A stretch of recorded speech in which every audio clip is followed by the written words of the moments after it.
மாதம் நான் hard work பண்ணி என் உடம்பை குறைச்சேன் அப்படின்னாரு பார்த்தீங்களா, அது எனக்கு ரொம்ப பிடிச்சிருந்த அவரோட ஹார்ட் ஒர்க்.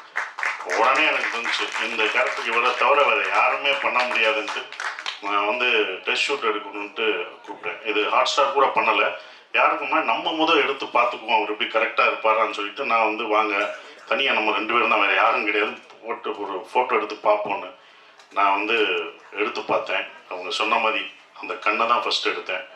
கண்ணை பார்த்தோன்னே விஜயகாந்த் சார் தான் எனக்கு ஞாபகம் வந்தார். கண்டிப்பாக அந்த கண்ணில் அப்படியே இருந்தது. அந்த கண்ணை தான் நான் போஸ்டராகவே வச்சு அவங்களுக்கு காமிச்சேன், மேடத்துலையும் காமிச்சேன். அப்புறம் மேடத்துக்கு சொன்னேன், இவர் தான் வேணும் எனக்கு வந்து 60 நாள், என்ன இவ்வளோ நாள் டேட் கேட்குறீங்க அப்படின்னு, நீங்கள் கொடுங்க மேடம் அப்படின்னு.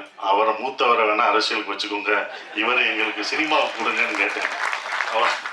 அவங்க எந்த இது இல்லை, அவ்வளோ பணிவாக 2 பேரும் அவங்க வீட்டுக்கு போனாலும் என்ன சொல்கிறாங்க, அவங்க வந்து அவ்வளோ பணிவாக 2 பேரும் அவ்வளோ இதாக இருந்தாங்க.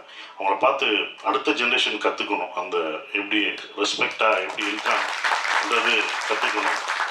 அப்புறம் மேடம் வந்து ஓகேன்னு சொன்ன பிறகு நாங்கள் வந்து அந்த படத்துக்கு இது பண்ணோம், ஒரு டெஸ்ட் ஷூட் எடுத்தோம். அவரை வச்சு